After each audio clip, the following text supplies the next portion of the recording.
आज हम एक ऐसे मुद्दे पर बात करने वाले हैं पे आज के समय पे मेडिकल कॉलेज की जो स्थिति है और मेडिकल जो एजुकेशन पे चेंजेस आ रहे हैं। कुछ ऐसे राज्य हैं जहां पर मेडिकल कॉलेज अभी यूपी में सबसे ज्यादा ओपन हुए, कुछ ऐसे स्टेट और भी हैं जहां पर सीटें बढ़ाई गई हैं एमबीबीएस का, यूजी के चल रहे हैं। आज के समय पे नीट पीजी का भी सुप्रीम कोर्ट में इसकी हियरिंग चल रही है। इस बीच में एक ऐसा आरटीआई के द्वारा एक इन्फॉर्मेशन निकाली गई। आज मेरे साथ में आरटीआई एक्टिविस्ट प्रफुल्ल जी है। क्या आपको पता है कि महाराष्ट्र में इन 2014 से लेकर 2021 के बीच में 2014 टू 2021 के बीच में कितने मेडिकल कॉलेज ओपन हुए हैं, कितनी राज्य सरकारें और सेंट्रल गवर्नमेंट ने कितना इन्होंने इनिशिएट किया है, जो बजट है उस बजट के हिसाब से क्या महाराष्ट्र को अनुपात में, जिस अनुपात में अदर राज्यों में एलोकेशन हुए थे मेडिकल कॉलेज ओपन करने के लिए, क्या ओपन हुए, आज इस बारे में हम बात करेंगे। और एक जो बड़ा आरोप लगाया गया है उस आरटीआई से कि महाराष्ट्र में भेदभाव किया जा रहा है। सेंट्रल गवर्नमेंट के द्वारा महाराष्ट्र के लिए मेडिकल कॉलेज के लिए स्पेशली एक भेदभाव का एक आरोप भी लगाया जा रहा है। ये आरोप क्यों लगा रहे हैं आज हम बात करते हैं। प्रफुल्ल जी, आपने एक आरटीआई लगाया, उस आरटीआई से आपको क्या इन्फॉर्मेशन मिला और ऐसा क्यों लगता है कि महाराष्ट्र के साथ ही भेदभाव हो रहा है? देखिए, मैंने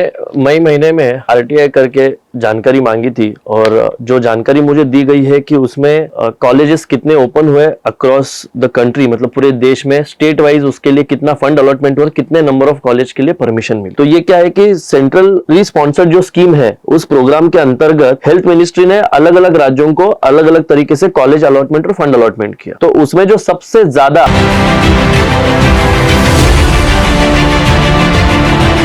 जो कॉलेज की सौगात और जो फंड की सौगात दी है वो उत्तर प्रदेश को दी है। उसमें लगभग उनको 2500 करोड़ रुपए और 2700 कॉलेज दिए हैं। पूरे 18,000 करोड़ के पैकेज में से 15% जो बहुत बड़ी राशि है वो उत्तर प्रदेश के हिस्से में आई है। और अगर मैं उसको कंपेयर करूं महाराष्ट्र से, तो महाराष्ट्र के हिस्से में केवल 1.5% आया है, मतलब 2 कॉलेजेस और सिर्फ 263 करोड़ रुपए।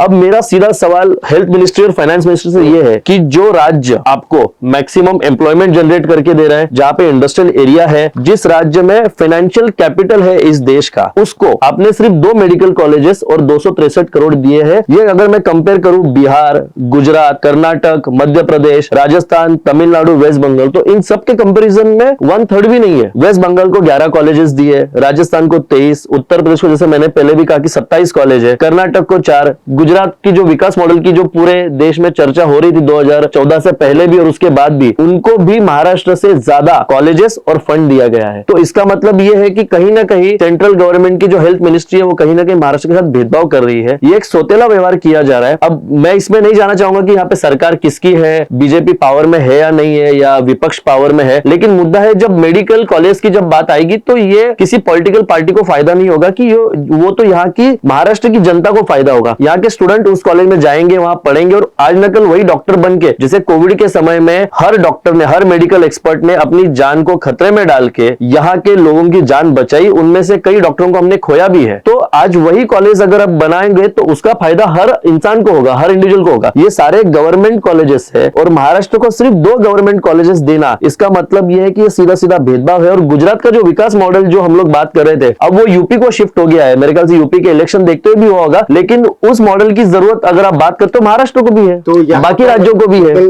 प्रफुल्ल, यहाँ पर एक बात देखा जाता है कि जो यहाँ हेल्थ मिनिस्ट्री है, जो हेल्थ मिनिस्ट्री में जो लोग हैं, क्या उन्होंने प्रपोजल दिया या डिमांड की है, इसके बारे में भी एक जो बात करनी पड़ेगी कि क्या महाराष्ट्र हेल्थ मिनिस्ट्री ने या मंत्रालय ने कोई उनको प्रपोजल दिया या नहीं दिया। और जिन्होंने प्रपोजल दिया उसके बावजूद भी एलोकेशन नहीं किया, क्योंकि तो पूरा एक डॉक्यूमेंटेड है कि यहाँ पर एलोकेट नहीं हुआ। तो क्या इस बारे में भी कभी ऐसी जानकारी आप लेंगे? देखिए, ये जैसे कि आरटीआई से जो जानकारी मिली है वो कंप्लीटली सेंट्रली स्पॉन्सर्ड स्कीम है। इसका मतलब है कि वहां की 60-40 के रेशियो में 60% जो है वो सेंट्रल गवर्नमेंट देगी और 40% स्टेट गवर्नमेंट करेगी। लेकिन इसका जो स्टडी होता है, जो प्रोजेक्ट रिपोर्ट बनेगा, जो सब चीजें होंगी, वो सेंट्रल की कमेटी होती है, वो आके डिसाइड करती है कि किस राज्य में कितने कॉलेज की जरूरत है और वहां पे कितना फंड एलोकेशन होगा। जैसे अभी जम्मू एंड कश्मीर से आर्टिकल 370 हटाया गया। जिस जम्मू एंड कश्मीर को पिछले 60-70 सालों में अच्छी मेडिकल फैसिलिटीज नहीं मिल पाई, तो वहां पे उनको लगभग 7 गवर्नमेंट कॉलेजेस और 1100 रुपए दिए। इसके बारे में मुझे कोई आपत्ति नहीं है, क्योंकि उन राज्यों को भी जरूरत है जिनके साथ ऐसा हुआ नहीं है। नॉर्थ ईस्ट की अगर स्टेट की मैं बात करूं तो वहां पे 90:10 का रेशियो रेशियो था कि 90% जो है वो सेंट्रल गवर्नमेंट देगी और 10% जो है वो केंद्र सरकार वहां की स्टेट गवर्नमेंट देगी। वहां पे भी अभी अभी कॉलेज बनना चालू हो गए, नागालैंड में 2 बन रहे, मणिपुर, मेघालय, मिजोरम, यहाँ पे 1-1, 2-2 कॉलेजेस है। मुद्दा ये है कि जो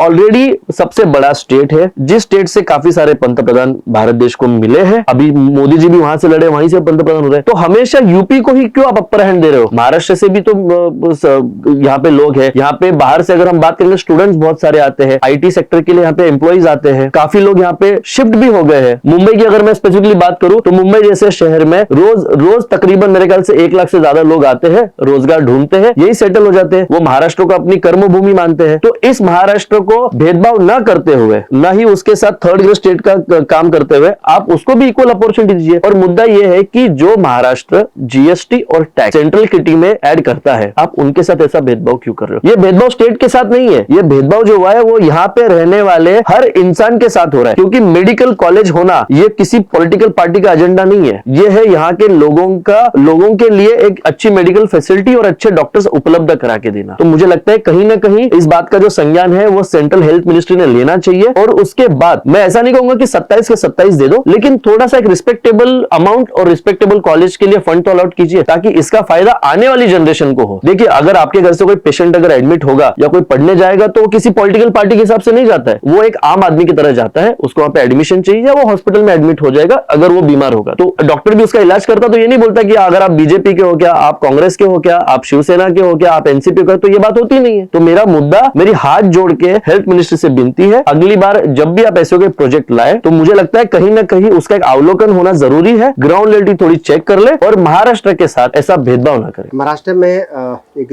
ऐसे कई डिस्ट्रिक्ट है जहाँ पर मेडिकल कॉलेज नहीं है, और उस मेडिकल कॉलेज के नहीं होने की वजह से अभी पूरा कोविड के समय पे एक मेडिकल इंफ्रास्ट्रक्चर जो बोला जाता था कि महाराष्ट्र में सबसे अच्छी फैसिलिटी है, लेकिन कई ऐसे क्षेत्र थे जहाँ पर मेडिकल कॉलेज या गवर्नमेंट कॉलेज के नहीं होने से वजह से भी बहुत सारे केसेस आए थे। और इसमें ये आरटीआई से खुलासा भी है कि सिर्फ 2 कॉलेज ही महाराष्ट्र को एलोकेट हुए हैं, जबकि सबसे ज्यादा यहाँ पर राजस्थान और यूपी की भी बात आ रही है। बात यहाँ पर राजनीति की नहीं है, लेकिन एक राज्य को, जिस राज्य में सबसे ज्यादा टैक्स कलेक्शन होती है, जिस राज्य ने सबसे ज्यादा आपको जीएसटी भी दे रही है, उस राज्य में मेडिकल एजुकेशन से लेकर और एजुकेशन में भी शायद ये फंड का एलोकेशन नहीं करना कहीं न कहीं या तो राजनीति है या तो फिर ग्राउंड लेवल पे जो कमेटी है उसने इस चीज का अवलोकन नहीं किया कि आखिर एलोकेशन क्यों नहीं हुआ। तो बोलो आपका लास्ट गवर्नमेंट से डिमांड क्या रहेगा? देखिए, जैसे कि मैंने पहले भी कहा कि सेंट्रल हेल्थ मिनिस्ट्री को उनकी एक कमेटी, इमीडिएट कमेटी अपॉइंट करनी चाहिए, फ्रेश कमेटी अपॉइंट करनी चाहिए। वो महाराष्ट्र में आए, यहाँ पे अवलोकन करे कि यहाँ पे कितने और गवर्नमेंट कॉलेजेस मुहैया कराए जा सकते हैं और उसके लिए कितना फंड एलोकेशन जरूरी है। और मुझे लगता है कि जब ये होगा तो एक परफेक्ट प्रोजेक्ट रिपोर्ट बनने के बाद मुझे नहीं लगता कि महाराष्ट्र को कम से कम 10 से कम कॉलेज मिलने चाहिए। मैं 27 कॉलेज की तो डिमांड नहीं कर रहा हूं जो आपने यूपी को दिए है, लेकिन उसका 1/3 तो दे दीजिए। तो मुझे लगता है कि सेंट्रल गवर्नमेंट ने थोड़ा इसका संज्ञान लेके यहाँ के लोगों को एक रिस्पेक्टेबल इंसानों की तरह ट्रीट करना चाहिए, स्टेट को एक रिस्पेक्टेड लेवल पे ट्रीट करना चाहिए। देखते हैं कि आने वाले समय में हम इसके सवाल सेंट्रल मिनिस्ट्री को भी से करेंगे और साथ में यहाँ के हेल्थ मिनिस्टर से भी हम बात करें कि आखिर ये भेदभाव क्यों। बने रहिए द पब्लिक न्यूज़ 24 के साथ। मैंने हेल्थ मिनिस्ट्री को आरटीआई करके जो रिप्लाई मांगा था उसका जवाब मुझे लगभग 5 महीने बाद दिया गया है, और उसमें जो जानकारी दी गई है वो काफी चौंकाने वाली है, क्योंकि जो आंकड़े जो भेजे गए हैं, जो शेयर किए गए हैं, उससे पता चलता है कि महाराष्ट्र को कैसे सेंट्रल हेल्थ मिनिस्टर ने 3rd ग्रेड स्टेट का दर्जा देने का काम किया है। बाकी सारे राज्यों को उन्होंने भर भर के फंड्स और कॉलेज की अलॉटमेंट की गई है, लेकिन महाराष्ट्र के हिस्से में केवल ठेंगा आया है। और मैं ये पूरे दावे के साथ कहूंगा, क्योंकि उत्तर प्रदेश जैसे राज्य जहां पे अभी इलेक्शन है, उनको लगभग 2500 करोड़ मिले हैं पूरे 18,000 के पैकेज में से। राजस्थान, तमिलनाडु, वेस्ट बंगाल, बिहार, गुजरात, कर्नाटक, इनको हजारों करोड़ों रुपए फंड के नाम पे दिए गए, कॉलेज ओपन करने के लिए दिए गए। लेकिन जो महाराष्ट्र सेंट्रल किटी में मैक्सिमम जीएसटी और टैक्स जो जमा करता है, उनको केवल 2 कॉलेजेस दिए गए हैं और 263 करोड़ दिया गया है। अगर मैं परसेंटेज में अगर बात करूं तो यूपी जैसे स्टेट को 15% का पैकेज मिला है, और वही उसी कंपैरिजन में महाराष्ट्र को केवल 1.5% मिला है। तो इतना कम पैकेज ये क्लियर करता है कि किस तरह से सेंट्रल हेल्थ मिनिस्ट्री महाराष्ट्र के साथ भेदभाव करने का काम कर रही है। कि जो गुजरात का जो नया विकास का मॉडल है, अब वो यूपी में शिफ्ट हो गया है, और पूरे देश में महाराष्ट्र को एक 3rd ग्रेड स्टेट का दर्जा देने का काम जो है अभी की हेल्थ मिनिस्ट्री सेंट्रल गवर्नमेंट कर रही है। मुझे लगता है कि कहीं ना कहीं इनको इस बारे में सोचना चाहिए कि महाराष्ट्र एक ऐसा राज्य है जहां पे स्टूडेंट्स, आईटी, लेबर्स ये बड़ी संख्या में आते हैं, बड़ी मात्रा में आते हैं। तो इसको देखते हुए यहाँ पे कॉलेज की जरूरत भी उतनी ज्यादा है और उसके ऊपर जो मेडिकल फैसिलिटी आगे जाके प्रिपेयर होगी उसकी भी ज्यादा जरूरत पड़ेगी। लेकिन अभी का ये जो एक तरफी जो फैसला सेंट्रल मिनिस्ट्री की तरफ से लिया गया है ये काफी चौंकाने वाला है और इसमें महाराष्ट्र को केवल खाली हाथ रखने का जो काम किया है वो सेंट्रल हेल्थ मिनिस्ट्री ने किया है और इसकी मैं कड़ी निंदा करता हूं। महाराष्ट्र जो राज्य गवर्नमेंट को, सेंट्रल गवर्नमेंट को सेंट्रल किटी में सबसे ज्यादा टैक्स और जीएसटी देता है उसको आज भी खाली हाथ रखा जा रहा है और ये पिछले कई सालों से हो रहा है। मैं यहां पे ये भी कहूंगा कि देवेंद्र फडणवीस जो महाराष्ट्र की सरकार पर बार बार टीका करते हुए नजर आते हैं, क्या वो इस मुद्दे के ऊपर मोदी सरकार को प्रश्न करेंगे? क्या वो उनसे बोलेंगे कि महाराष्ट्र जैसे राज्य को जो ज्यादा जीएसटी और टैक्स देता है उनको ज्यादा से ज्यादा कॉलेज और फंड एलोकेशन किया जाए?